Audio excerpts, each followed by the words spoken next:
As a historian, I like to begin with a little piece of history. The Buffalo Fine Arts Academy was established in 1862, and between 1862 and 1905, the Buffalo Fine Arts Academy, which is the parent organization of the Albright-Knox Art Gallery still today, migrated through about half a dozen homes, if you wish, until in 1905 the E.B. Green building opened to the public. But serendipitously, we lived in different parts of Buffalo for the first 4.5 decades, or close to 4.5 decades of our history. The Buffalo Fine Arts Academy, today the Albright-Knox Art Gallery as its operating name, is actually the 6th oldest public art institution in the United States. In 1901, there was a World Fair in Buffalo, and for that World Fair, several structures were required. And as one of the designs for this World Expo, this World Fair, this was one of them, intended to be one of them, but the construction was not completed on time, so the building was never used for that purpose, but in 1905, it became the Albright Art Gallery. Albright because John J. Albright provided much of the funding for the construction of this fine building. Cocooned by Olmsted's, by Frederick Law Olmsted's amazing masterpiece, a park system that has no peer in any American city. As you can notice from this artist's illustration, kind of an aerial shot, even before the days of airplanes, you could go up in a balloon and imagine what the world looks from a bird's eye view. You can see that the Hoyt Lake side was where the main entrance of the building was. The Delaware staircase led through the sculpture court, and that was the way you would enter the building. A symmetrical neoclassical design is what E.B. Green created, the main staircase here, but on the Elmwood Avenue side, another portico and a staircase as well, so you could enter into the sculpture court from both sides and then go into the north or the south galleries. Why is it that this Hoyt Lake side became the back of the building over time? Well, it was because of the thing and the machine I mentioned in my introductory comments, the car. You see, with the introduction of the car, you needed a parking lot, and the parking lot transformed the Elmwood Avenue side, the former back of the building, into the front of the building. And this is still today our education entrance and our maintenance entrance, and this was the staircase through which you would enter the Albright Art Gallery, as the museum was called until the addition of the 62 building in 1962. Well, after about 5 decades of existing in this part of the campus in the 1905 building, it was time to grow the museum. And in the 50s, designs were solicited, a brief was put out, and Gordon Bunshaft designed for the museum this addition, which is located to the south of the Albright building. What was called for in the brief that went out to the architects? An auditorium. We want an auditorium. Second, we want a members' lounge. Third, a courtyard for the members to mingle in, and maybe some additional exhibition space for temporary exhibitions. All those things Gordon Bunshaft delivered.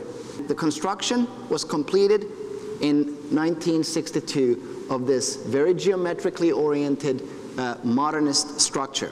Interestingly enough, in the original designs that Bunshaft created, this entrance of the 1905 building remained and maintained its status as the main entry point to the museum, and the parking lot was in front of Bunshaft's addition.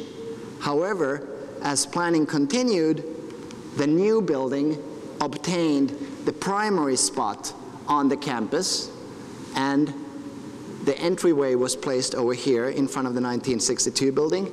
The staircase was eliminated from in front of the 1905 building, not for structural reasons, but so that people wouldn't be confused as to which way to enter the museum, I suppose. An architect clearly wanted to have one entryway into the museum, and that was to be from here. At the same time, what happened was that the road, the pathway, was moved from here to this location. So you can see in this design how it still remains where it was, and then it was switched to that location. This is how buildings live, evolve, and grow over time. We tend to think, as we think of these concrete or not so concrete structures, that they are eternal and immutable. That is not the case. They grow, they evolve. Time places their constraints on buildings. Technology advances, and that puts new demands on buildings. So things change and evolve. And our aspiration as a community, of course, is that they change for the better.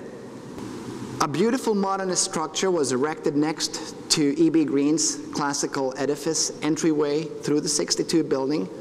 All those things that were asked for, Bunshaft delivered, but we got some things as well and as a result of this modernist design. Corridors, what we today refer to as the corridor effect. So when you enter the 62 building from the parking lot, you effectively enter our west corridor. And depending if you turn left or right, you will then enter the north or south corridor, and then finally the east corridor, because it is 4 corridors that frame or flank around the central sculpture court. And of course, it is also a corridor that connects the 1962 building to this building. We have a third building. Its construction commenced and was completed in 1920. It was intended to be the Buffalo Society of Natural Sciences. The architect, again, E.B. Green. In 1929, that building became the Albright Art School. In 39 and 45, 2 wings were added to this square. But this is what E.B. Green envisioned to build here. This was never constructed. This was his design, and what we are in right now was just supposed to be the thing inside there, but it never came. One of the most important reasons why we talk about campus development is the Albright-Knox's extraordinary collection. The Albright-Knox houses one of the finest, most excellent collections of modern and contemporary art in the world, and it is a growing collection.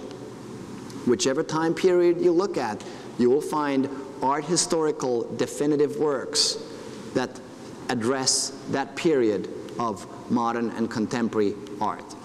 Of our collection of 7,000 works, we are able to display at any given time 200 works. That's including temporary exhibitions and our own collection. So if we have temporary exhibitions on site, we maybe are able to show 100 works from the collection. Or if we have only our own collection on display, around 200 works at any given time. Museum collecting in the world and in the ecosystem of modern and contemporary museums changed after World War II. So now think of this period in the mid-50s when they are thinking about an addition to the Albright-Knox. They're not thinking about growing the exhibition space because there's no need for that yet. This is the history of the institution's collection thus far. We've more than tripled the collection in the last 4 decades. So what we're dealing now with is the legacy from here. And that's why we need to think about how do we address our display spaces. In our annual meeting of our membership on October 1st last year, our board president, Tom Hyde, stated that campus development is no longer an option, it is a necessity. Because, dear friends, you see, whatever we do, we cannot let this campus fall to benign neglect. We at least need to fix it for the 21st century. So, what is the summary of our aspirations? Here you see some of the issues with the current campus. Fulfill the AK's mission to serve the public by creating a more sustainable museum for the 21st century. And address current challenges by drawing on the architectural, artistic, and intellectual energies that are the wellspring of our purpose. We need to lay claim to our global leadership role, not only through our collection, but also through our campus, through our architectural excellence. Summary of aspirations. We need more space to display more of our exquisite collection of modern and contemporary art. Not all the works will ever be on display at the same time. That's not realistic. But let's say that if we are able to display 2% of the collection right now at any given time, we should be able to do at least twice as much, 4 or 5%. So instead of 200 works, we should be able to display 400 works or 500 works. More space devoted to temporary exhibitions such as the Paul Feely and Helen Frankenthaler shows on display right now. This is not a piece of contemporary art. This is me taking a photograph some weeks ago of the education corridor, and these are the buckets that we use to catch the rain. I have recently asked that we buy at least designer buckets that look harmonious and more stylish than this serendipitous assembly of buckets, but that may be just cheating ourselves. This sort of issues of the cracked floor are both a liability and an eyesore. We need an improved entrance for visitor circulation. We need an experience for the visitor that will inspire and delight as you enter the museum, as opposed to walking into a corridor. And this is a really important point, we need a loading dock. What's a loading dock? So loading dock is the part of the museum that enables the transportation of works of art into and out of the museum. It is as important to a museum as an operating table is to a surgeon. If you don't have a loading dock, you usually cannot run a museum. Loading dock is a way through which a truck pulls up to the museum, opens its doors, and those works are brought from the climatized compartment of the truck into the climatized zone of the museum. We need more aspirational and inspiring education spaces. We know that across the United States, the school systems are cutting down funding, the public schools are cutting down funding for the arts. So what's required of the art museums is that we need to fill in the gap. We need aspirational spaces in which to fulfill our art education tasks. And we need easily serviceable community, civic, and event spaces. This is great, again, in the summertime. But every time we want to do an event indoors, we have to build a tent to serve as a kitchen, because we have no other way of doing it. What is the objective of our public outreach sessions? It's to tell a part of our story to you. Of course, many of you are members of the community. You're familiar with segments of this story. We're looking for your thoughts, your input, your counsel, your wisdom, your shared thoughts, your ideas.